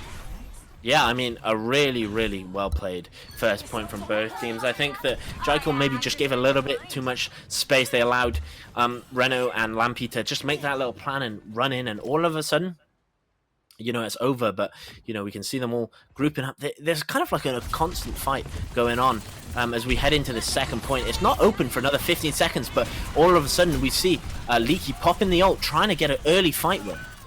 Yeah, and that's the quality of a Junker Queen composition. But it's Do that's able to get the boop onto Ronan, send him flying off the map as Miralep takes down Reno as well. And they are absolutely steamrolling into this point. It was looking like they were had lost that fight already. And as we're talking about it, they just turned it around and run it back. That's the sort of time where you're thinking, well, Leaky's invested in ult quickly, and it's got no return. No, it literally got a pick for the other team, which is insane, especially with, like you said, the Junker Queen is so synonymous with speed and getting quick picks, but somehow Do manages to get a pick. And I mean, Ronan dropping to the 3 HP, managing to stay alive. So really a very close call, but that could have been another 20% Fateful now. Dropping a little low, but oh, what a knife. To no avail, but just to show off a little bit. I mean, already got the cooldown back online and pumped some damage in there. That is what you want to do. 95% on the ultimate for Reno. You can imagine he wants to pop this quickly. The pulse bomb comes out, but Do is able to pop his her rally to keep herself alive, and she just absolutely sprints down on Reno. But it is Reno's Junker Queen ultimate, the rampage there, that just allows him to get back onto point. Jichael's Academy still in charge of this point. The 83% is going to tick up very quickly as they're trying to hold on to this high ground. Reno and Ronan acting as a bit of a killing squad as they absolutely fly down that high ground. Wow. Yeah, I mean, Lampy also secretly getting a couple of picks, leaking again a lot of picks. It's looking like the support line is, you know, the DPS line in the kill feed, but Jichael's Academy got to be happy with that. 98% means that they're one fight away from winning this point. They have 2 ults, and now they have an early pick from Miralep. Perk. That's the sniper perk in its exact usage right there. Just able to find the opening damage from so far away. Just increases, increases Casty's range so much. And look at there we have it again, taking down Reno. We saw the damage being pumped as he walked onto point there, but it's Delta that's pumping the damage onto Alpha here. But Miralep is on fire right now. Yeah, really well done against a Wu Yang ulting onto Delta and Delta pulling the high noon. You'd think that's a lot of pressure, but Alpha does really well. Not to panic, just to use both the hitbox as pressure and the Matrix as pressure and allow them to take the point. As we go into this next point, we also see Ronan get quickly taken care of, but switch to the Venture. We also see Do switching off the Brig onto the Wu Yang, saying, hey, we want to go. I mean, the DPS line of budget approved already dead here. Jichael are just going to massively take this. That wave from Wu Yang is so strong. Reno was almost completely dead there. One ability, and he's back to nigh on full health. But it's Jichael that are able to take that. They're one up. Sorry, it's 1-1 on this point already. They're looking to make it 2-1 as they've got a very aggressive hold here. And one thing I know about this point is it's really easy to stall on. You have so many places to retreat to. So when you're the Tracer, what you're looking to do here, well, you're very confident. You're like, we've taken it straight away. They've got to walk through this corridor or, you know, one of the doorways. But it's not an advantageous position for budget approved. Because even if they can get a kind of a small fight win, they need to really close it out early. And what we're seeing is both Kiriko ults coming out and a pulse bomb, and Fateful's been taken down by their own pulse bomb. Yeah, I'm going to have to see a clip of that one. I mean, just absolutely, I think, was it Reno sprinting it down to get... Yeah, it was. Yeah, a very good play there. But, I mean, dude is just pumping the damage on the Wu Yang here. Reno trying to hold on to this for as long as he can. Is he able to find any more? He's got the rampage online, and he pops it. Yeah, I mean, that's massive, but look at the percentages going up and up and up, and they're not going to be able to take Alpha down, especially with this ult before they get it to an overtime situation. Popping the bomb, you know, you're not playing to win here, but maybe you are, because Fateful's picked up Leaky, and all of a sudden, Ronan gets Fateful, but Reno is down, and all of a sudden you're thinking, we can win this. It's going to be really close, and Ronan gets another. Just so good on this Venture. Yeah, Battle of the Cassidys there as Delta falls to Alpha as he tries to hide behind a corner. I mean, this is where we see the perks coming into play. With the Baby Diva armor, we're seeing on Alpha right now. He was able to pop his ultimate, stand on the high ground, and just completely live. He was able to just stand there staring down budget. Yeah, it was insanely well played from Jichael, and all of a sudden they've got another lead. And Dystopia's got to be thinking, we've seen Lampy now switch off, going on to the Juno, maybe a more comfortable pick. Maybe they're like, we've played this more times before. They have said that they love a bit of JQ rush, and this kind of plays into a little bit more. You've got the speed, so maybe they're hoping to bear down a little bit and try and take them by surprise. Do is already dropping real low. They're probably going to try and just get quick picks. And just hold space as well with the threat of the picks. Delta picking up Do, and all of a sudden it's all over for Jichael after such a good third point rather. They're kind of on the back foot. That's not what you want to see from your high noon either as well. Miralep popping it, and as he does, his team are having to kite completely back, so he has no protection and he falls to Renault's axe. As Budget Approved just see the advantage and they run onto it. Something to be said, Alpha was walking in with no mech there, so Jichael's were at a disadvantage straight away. But look at this position from Ronan. He's got his ultimate as he walks into the backline, just pumps the damage straight into Alpha, trying to find Miralep. The flashbang comes out, so keeps him alive for a second, but it's Vateful that finds Delta there. And Miralep and then Vateful again, and this is a DPS duo, mate. They're just unbelievable. They're getting picks all the time. Ronan manages to get one, but it is, you know, when you pick a Tracer, they're just going to be back so soon. Now Jichael are feeling good again. They've got their teeth in here. They're coming up really well. They've got so many ults as well. They're coming up on 3 ultimates, and Budget Approved only have, well, I guess they're coming up on 3 as well, but High Noon is just a lot less useful than the other ults. Yeah, I mean, look, the Jichael are playing to get themselves a position in the playoffs, but at the moment it looks like they're the ones playing to keep the unbeaten record like Budget Approved were, as they're just showing so aggressively here. They're popping the Kitsune very early, and it's Alpha able to find the opposing number. Alpha takes down Ronan as well in his ultimate. Ronan was able to get Ichtha, Vateful falling as well, but Jichaels are massively going to hold on to that, only losing two people there, but both characters very quick. You know, Tracer's going to come flying back in. Ichtha is going to be able to follow with the TP. 75% on the ultimate on the point right now. Budget Approved are going to have to play this very quickly. They're not going to be able to take their time and set up like they would like to. They're going to have to run in there. They're going to be playing for scraps right now. They have to play quick, they have to play well, they can't make any mistakes, and Vateful is in the backline, already dropping very low, already having to recall. Lampy is so low already. They're going to try and make some space and almost get a pick, but don't quite get anything. Now they have to hide, and Lampy pops his head out, and Miralep gets the pick. Miralep dropping real low, Ronan getting a pick. The bomb on the point is going to make it so hard to fight. Yeah, but Alpha does fall while in the Baby Diva position, so Budget Approved are going to get the advantage there. I'll tell you what, until that pick came through, it really could have gone either way. Ichtha staying alive a little, in my opinion, a bit too long. With wow. Ronan predicting the recall of Vateful and then dropping the spray. Wow. Not necessary, but just to show a little bit of swag, a little bit of showmanship. You've got to be hitting things like this, and all of a sudden, DB, we're heading into the last point. We've seen so many comp changes, so much stuff, but now teams are basically coming in a little bit flat. Renault has the ultimate, and Lampy is coming up on theirs, so I expect them to take an early lead, but after that, who knows what can happen.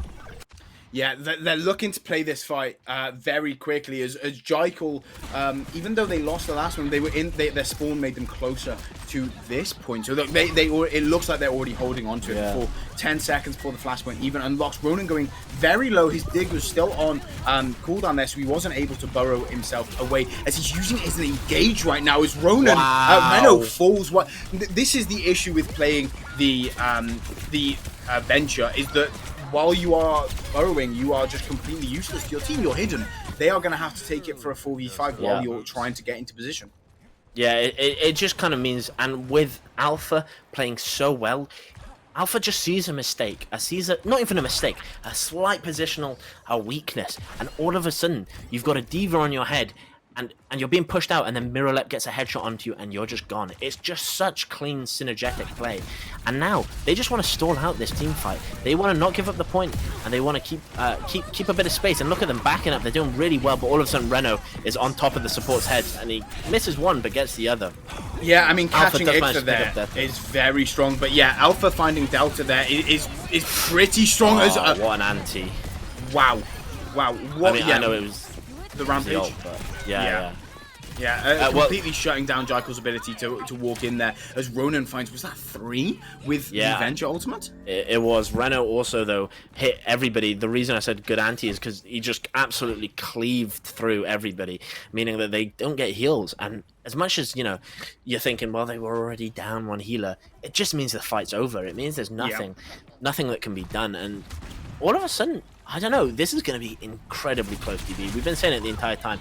Ooh, they almost pick up Ronan, but now they're kind of in a bit of a risky situation. You don't want to be in a hallway against a Venture. Yeah, especially with the Kitsune coming out, but coming out from both teams there is going to make it pretty level as a lot is happening. Everybody's shooting very quickly. Miralep is the one that finds Ronan, though, as the bomb did come out from Alpha there to try and keep him alive and in mech. The Noons coming out from Delta as he's getting the speed boost as well from Lampy. This is what I was talking about, the Juno speed boost earlier. It does become quite needed, especially when you're playing a slower comp, but Alpha getting straight in there and finding Reno. Faithful finding Leaky there as Budget Approved are going to try and hold on. 80% on the point for Budget Approved. 88, 90 going up there. They know they need to hold on as long as they can because the 80% for Jichael's could mean it's over. It's a very fast ticking point. And again, Budget Approved are in a position where they have to sprint onto point. Ronan's died real late, though. Not going to get back. Leaky already dead. I think that might be all she wrote. Oh, Miralep. They don't even get a chance to get on point. What an unbelievable way to end such a close map. Jichael's Academy taking the win. It was so close the entire way, and then we don't even see a touch. Miralep can play the game. What a player. Just hitting constant shots. That with the D.Va. Good old Overwatch. That with the D.Va just means it just feels like there's constant pressure for Budget Approved. It feels like there's nothing you can do, especially when, the thing that you always get with Cass is that it feels like if I just stand this far away, especially if you're a support, I feel safe. All of a sudden, that's not the case. All of a sudden, a good player is popping you all the time, and it feels like you're playing against an Ashe, but then you go on top of them, and they're more undiveable than an Ashe. It's a really insane perk that completely changes how the game works. Alpha as well. I just want to give them their flowers again. Just such a good performance. Just constantly making space, constantly getting picks, just playing so well. And it just that space means that Miralep and Vateful, the ones that we all are always seeing in the kill feed, it means they are able to do what they do. And I just can't believe it. We've not just seen one map down, DB. We've seen 2 maps down. Is this going to be the week the Budget Approved take a loss? Well, look, we went into this talking about how Budget Approved were looking to hold on to their unbeaten record and how Jichael's were looking to scrape their way into playoffs. All of a sudden, you're thinking a Budget Approved going to be able to hold on to this game? They did look, I have to say it, they did look the weaker team in that map. Jichael's looked very composed, very strong. They looked like they knew what they were doing on that composition. We talked about the cast perk there, and it's unbelievably strong because it gives him that extra range, but also what's to be said is the tick damage it does afterwards. It means even when you hide behind a corner, you're still getting damage from that cast. Now, there's two sides to that. One is the fact that you're still taking damage, but 2 is the fact that the Noon is still getting charged, which is something we saw. Noons were coming out almost every fight from both Cassidy's, but it was Miralep that was able to use them a little bit better because there was some speed boosts in there. That was an interesting one. That really was. We have talked about how different compositions were getting played throughout this series, and this is a time where I think we're going to see a complete change of composition again. Yeah, it was also incredibly interesting to see the Yang played. Just changed the game completely. I mean, obviously, Budget Approved didn't stick to it the entire game, but despite that, I mean, it's so funny. One team started on it and the other team ended on it, but it had such a big impact when it was played. Obviously, like you said, DB, the no speed boost really does change how it played, and it just doesn't quite work out when you're trying to play it with the Junker Queen, which just, you have the shout, but you want a little bit extra oomph. You want to be able to know that you're going to get on top of them, and so that's why the Juno works so well. So they tried to switch onto it, but for the other team, for Jichael's Academy, it works so well. It just constantly healing, but also just the pressure it does with the damage just really changed how it was all played. I think part of it is the D.Va, right? Because the D.Va is not having to need the speed boost anywhere near as much as a brawl tank like Junk Queen is. You are allowed to play that. Okay, I can just pump damage. I can just leave my healing orb on, one of my DPS. They can go wild. Vateful and Miralep, do what you want. I get to just pump as much damage as I want. You guys can be in the kill feed, but I'm the stat monster. And that is what we saw. Now, We're moving on to a very different map. Again, we're going over to Midtown, which is a bit of a hybrid of what we've seen so far, I would say. You have the ability to brawl and play some tight corners, especially on that second point.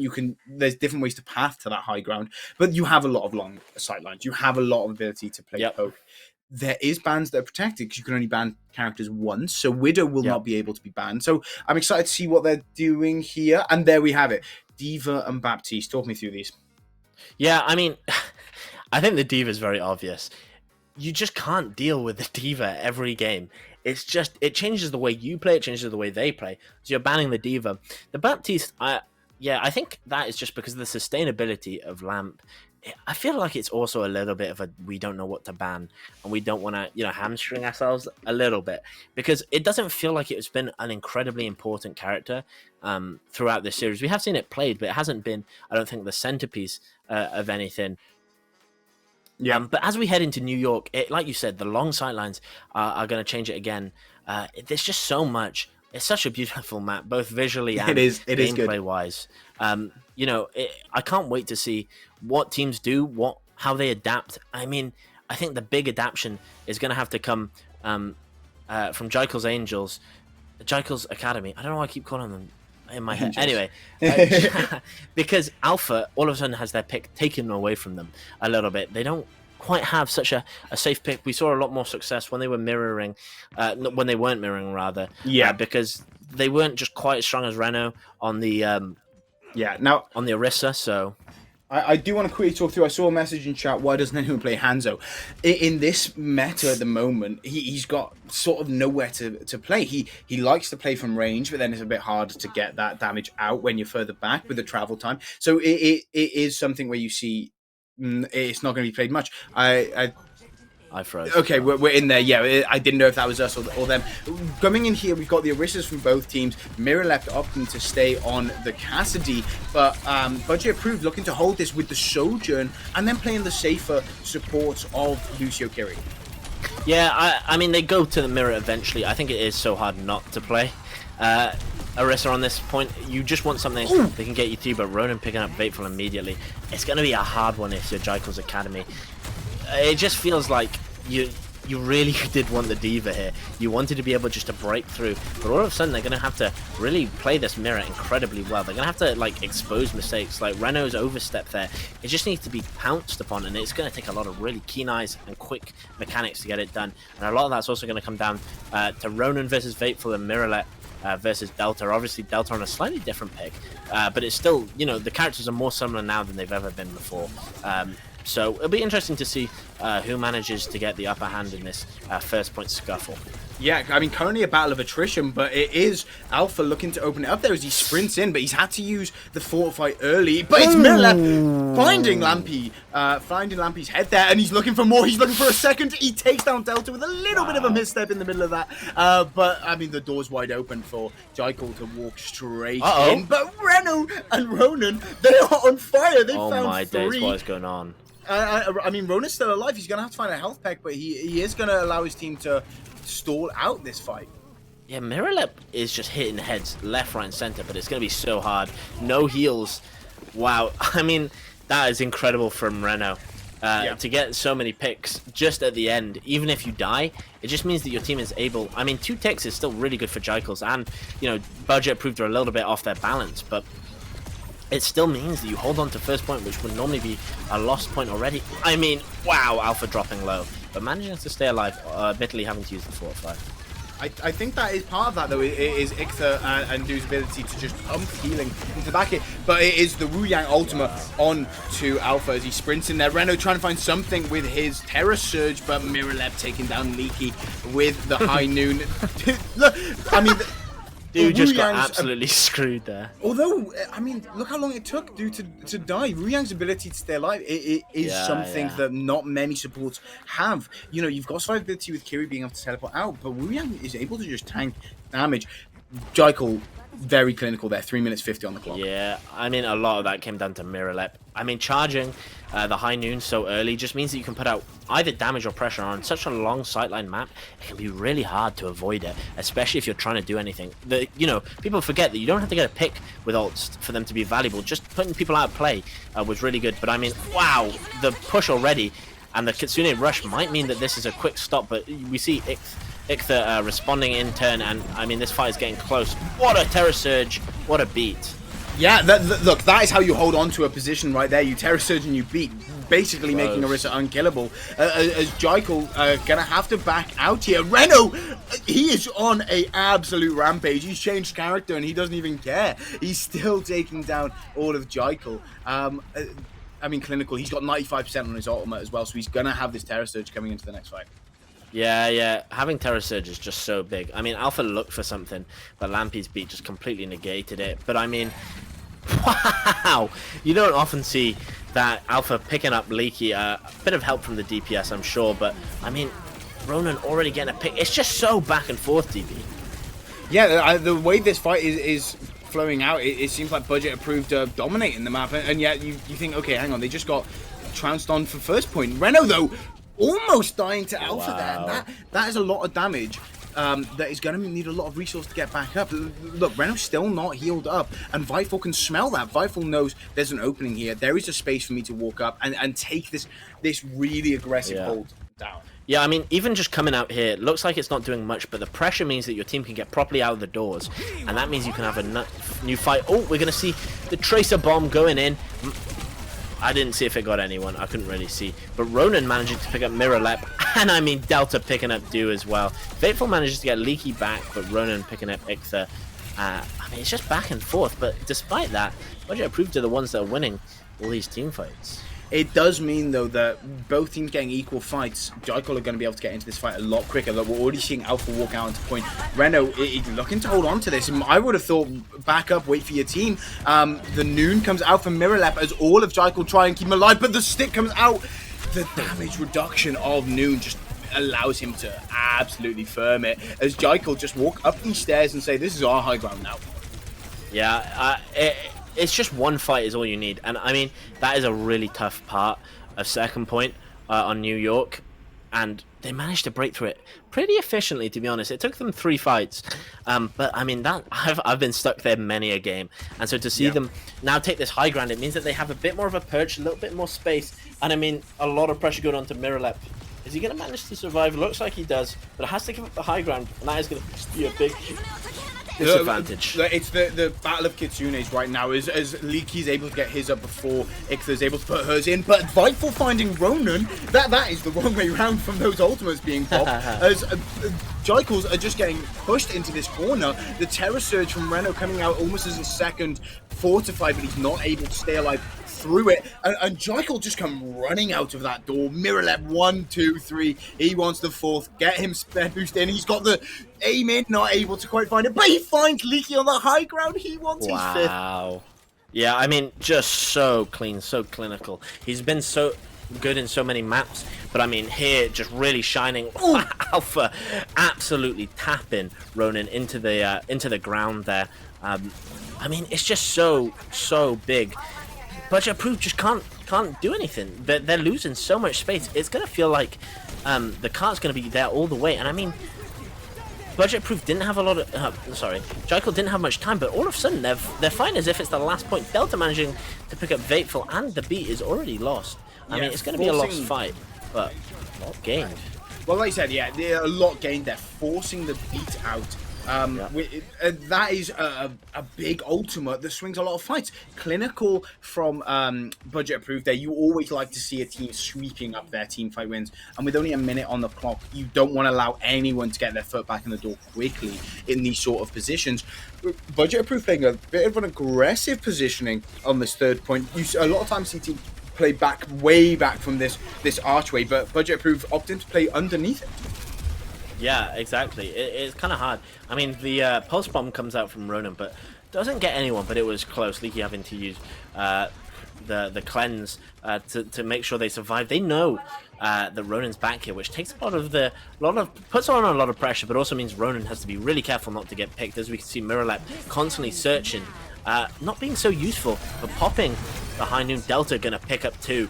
as Fateful picks up Delta in return. I think it's still winnable. I mean, it's looking like it might be. The tracking from Reno is just unbelievable. Budget approved walk in there, 4 seconds on the clock. I'm not expecting anyone from Jichael to be able to get to point, and that will be all she wrote for that first attack. We've just seen a very aggressive first point. We've seen a pretty strong second point from Jichael's, but that third point was a complete shutout from Budget approved. Yeah, I think Jichael just didn't really have a plan, and I think it's a weird thing. Sometimes not being in the kill feed doesn't mean you're not doing so hot, because the amount of pressure that Miralep was under, I mean, such a performance first 2 points, but all of a sudden, probably, Ronan just putting out so much damage, putting up so much pressure, all of a sudden, that creates so much space for Delta just to be able to pump damage, and that means Alpha can't do as much. It's funny how Overwatch is just like a domino effect. One person does one thing, and all of a sudden, a tank who is not related to that character at all is able to play in a completely different way. Supports were trying their hardest, but it's really hard. I wonder, are we going to see team comp changes coming out now? It looks like Jichael's Academy have decided on this team comp, There's no way Leaky sticks on that, and there we have it. Leaky changing over to the Kiriko. We're getting the character name. Skateboarding. Yeah, what an emote it is. I know, it's so funny. But it is really interesting to see that one's got the speed and one has the Wu Yang. And I think there is a little bit of a thing to say. As much as Wu Yang is very powerful, the speed just kind of adds a different element. We see kind of Budget approved are always going towards that more rush style of play. They're always tending towards it a little bit. Whereas Jichael's Academy prefer that little bit laid back, a little bit more pokey, and then they kind of pounce on you. But it'll be interesting to see if the team comp difference, or it's just the performance that separates these two teams as we enter into Budget approved attacking first point as Jichael Academy try and defend and maybe take down an Ichthy already putting Ronan into the grave. Yeah, a difference of playstyle there. When we saw Jichael attacking, Ronan was able to go into that left room and Vateful was going into that left room, and only Ronan was checking him, and the fights were drawing out very long. Whereas compare this to this fight, Ronan goes in there, and all of Jichael just peek him straight away, and he dies basically instantly. Now, Jichael playing a very safe positioning here as they're not poking at all, but Vateful finding Lampy there. Very strong pick. Delta is also 1 HP. Yeah, you can just kind of see if you're not going to use Lampy speed, I feel like your team comp really just starts to suffer. If you're not going to kind of rush onto people with this team comp, what we're seeing is kind of the Wu Yang like managing to keep you up, but also just chuck out a little bit damage. And Wu Yang damage, when you're looking at him as a kind of isolated, not great. But when you put it in a team fight, especially with like a Tracer roaming around, all of a sudden, there's so much pressure. Wow, that's close. Already the recall being used, and all of a sudden Ronan's dead. What a spear from Alpha to force the recall, and then Ichthy picks up the final hit. What a great sequence of events. This is where it starts to feel like you have a mountain in front of you, right? Because you've lost 2 fights now, and Jichael are already getting their ults online. I mean, Alpha really pumped that damage the first fight. He ended first fight with 80%, but almost dying there. That's got to be 3 health at max, and it is Alpha taking damage, but it's nearly twice the kill. Reno able to take him out. Maybe not having your star castle is going to make it a little bit harder. Ichthy becoming the TPS as Delta and Lampy say, actually, we're taking this point. We're running through. Able to keep herself alive for just a little bit. Vateful 42 looking for a third. He's got the pulse online. Reno's able to take down Du, but Vateful wants to hold on to this. You can see it in his eyes. He's looking to get straight back on point as the healing comes out from Ichthy, going in, looking for the pulse. What a spear from Alpha. Instantly, the pulse is still there, and it's Alpha that gets 2 kills. Not even a tick was given up. What a play. You should never give up on a team fight, even when it feels like it's completely lost. Never put the controller or the mouse down. You can win. All you have to do is look for the little weaknesses, because HP is this kind of resource that you're trading back and forth. And what we saw there, that Budget Proof was trading the same amount of HP. It was just spread among different people. And then when they got a chance, it meant that Ronan died. All of a sudden they're going in for a quick second attack, but Alpha with such a good pick. Yeah, I mean, the spear, the accuracy on the spear straight into the consecutive headshots, and we're just seeing Alpha hit headshot after headshot after headshot as if he's a Widowmaker player. Miralep takes down Delta, and 1 minute on the clock with no ticks available to Budget approved right now.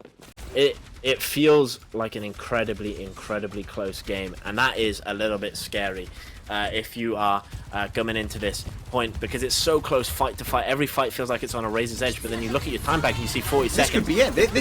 This could be where Jichael win the entire series. They're 2-1 up, and Miralap takes down Leaky. 35 seconds on the clock. Reno is not ready to give this fight up. He goes in with his Terror Surge, trying to find something. Is able to do enough damage. Delta finds a headshot onto Ictha.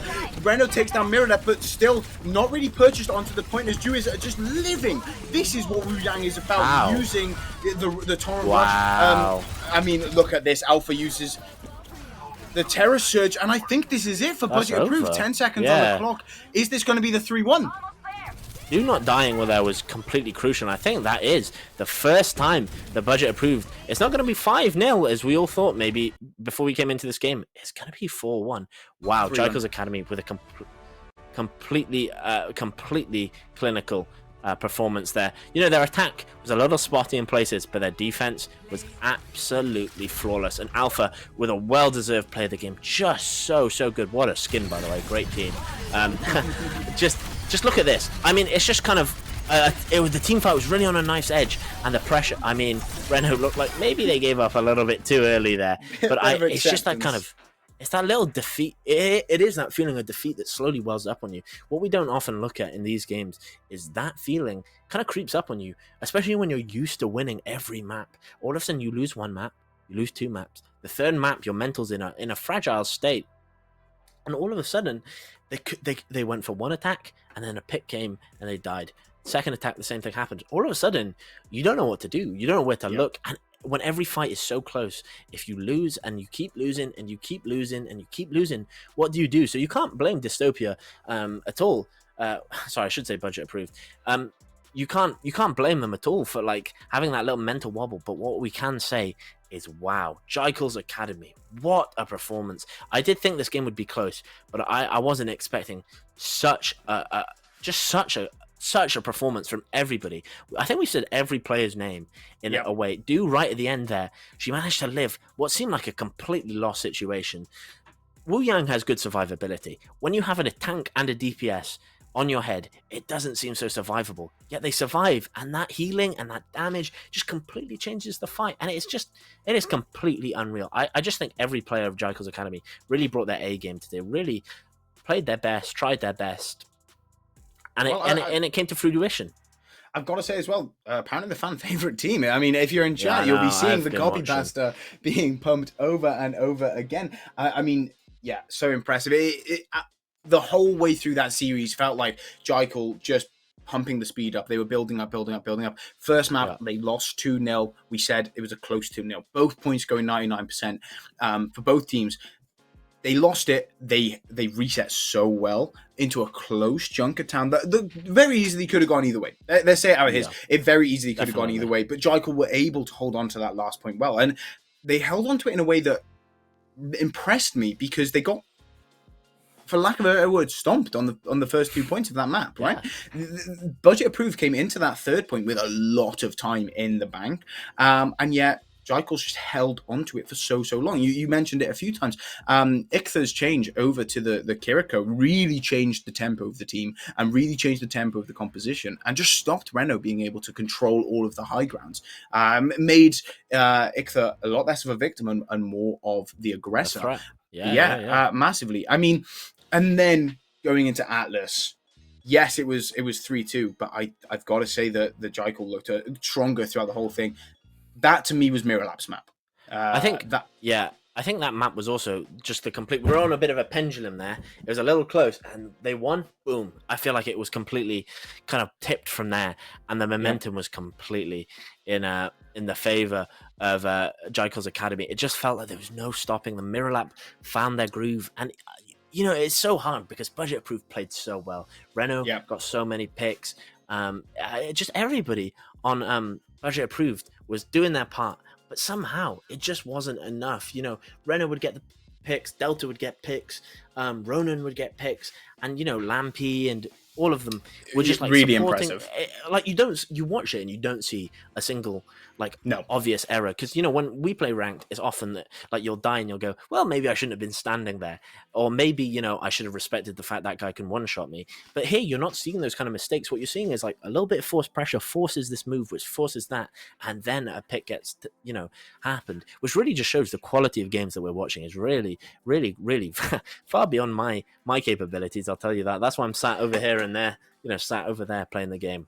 Yeah, I'm excited to see if Jichael are able to hold on to this. There's still a round left next week. I'm excited to see if they are able to get into the playoffs and what they can do there. Now, we said at the start we're going to have a quick interview coming up, so stick with us. That was a really interesting game, and we're gonna be joined by a pretty impressive player from that Jichael Academy's winning team, but I'll leave you to wait and find out who that is. But we'll only be a few minutes setting that up, so stick with us. But yeah, wow, what a series! Yeah, see you in a minute.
Okay, thank you for sticking around, everyone. Real sorry about that. But as you can see on stream right now, Alpha from Jichael's Academy is joining us today. Alpha, how are you feeling about that win? We're feeling amazing after that win. We prepared and we trusted each other and we locked in and we got it. Yeah, I mean, coming into that massively as the underdogs, it has to be said, you guys were fifth seeded going into that, and budget approved were yet to lose a map, never mind a game, and you've come in and dethroned them. I'm sure that feels amazing.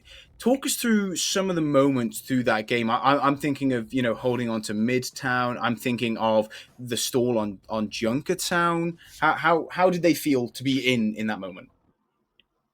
It felt really good. We were all trying our hardest, and I think the moment that we were able to turn it around and we thought that we could really win is on Junkertown when we were holding on to third point.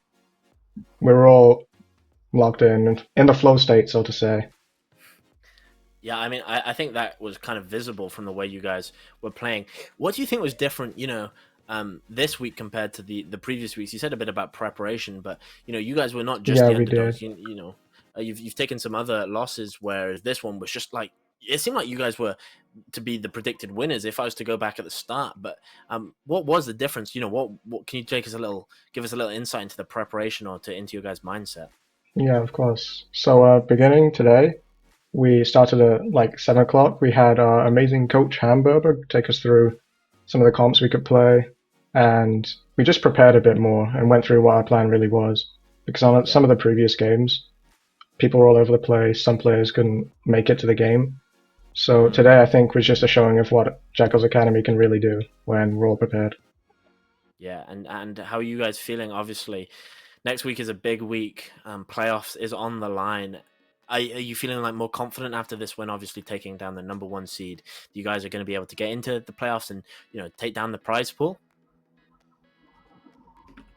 Definitely, we're very happy we won that game. From the beginning, we said that we think we can win it. We think we can win the whole thing, and we'll be going into next week with even more of an ego.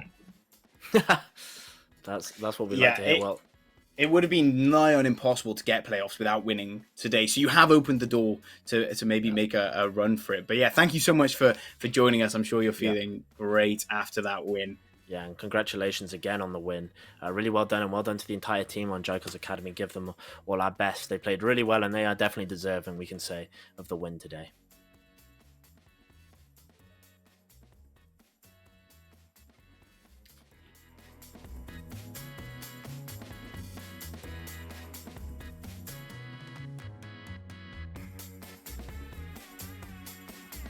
What a player. Played so well.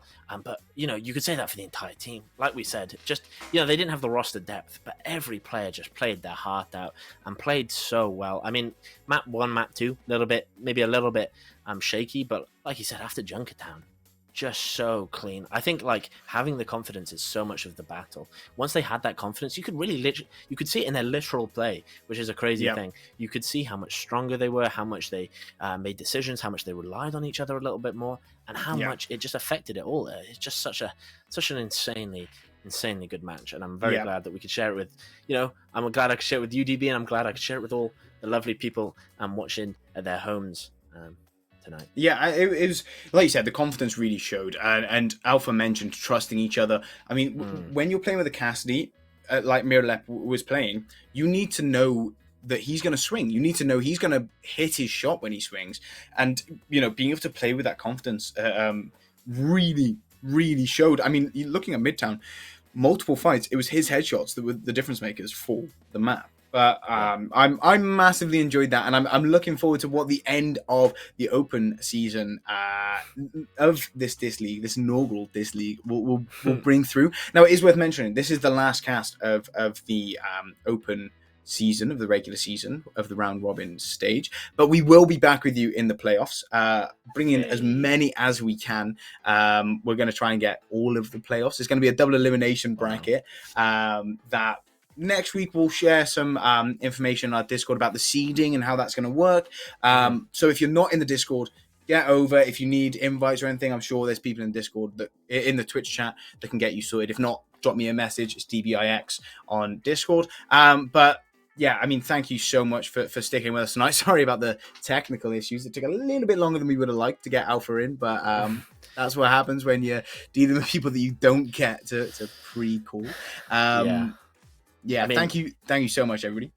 Yeah, I mean, the other things to note, make sure you follow us, as you can see on the bottom. Follow us on Twitch. We'll be streaming, this is where you'll find us doing the rest of the streams. Also on YouTube.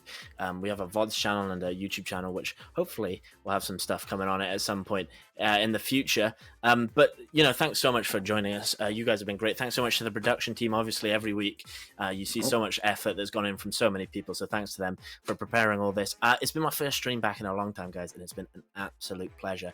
I'm hoping to be back for some of the playoffs. And hopefully you guys can join us. Hopefully we'll have even greater games with a bit more tension. I don't know if that's possible. I feel like we started on such a high, but I know one thing about Dystopia is it only gets better. So make sure that you come back, make sure that you join us again. And like I said, it's been just such a pleasure to watch, to commentate, to just enjoy it all with you. Some brilliant Overwatch. Yeah, just a quick shout out to some of our production for the behind the scenes guys. The XYBA team have been helping us out for these last 3 games, and they have been incredible. They helped put together this whole stream package, and yeah, really good product from those guys. But also Lagaleth and Kira coming along and helping us with the beautiful videography that we've seen, allowing us to get an insight in what the players are seeing throughout the game. So thank you to those guys. And Jay, thank you for joining me today. It's been a while. And Keo, always, my friend. We miss Keo. I hope he will be back. I have no doubt that I've seen him in the chat all this time, and I know that he is raring to get back into this box and to bring you more games. So just make sure you guys stick around. That's the one thing. If we can leave you with one message, make sure that you don't go anywhere, because more is coming and it will be even sweeter. Yeah. Cheers for everything tonight, guys. And we will catch you hopefully in not too long time. Next Thursday, I would like to oh, sorry, that is a complete lie. A week after. You will not see us next Thursday. But the week after, join us for the start of the playoffs. Yeah. Cheers, everybody. Yeah, it's great. See you. Bye-bye.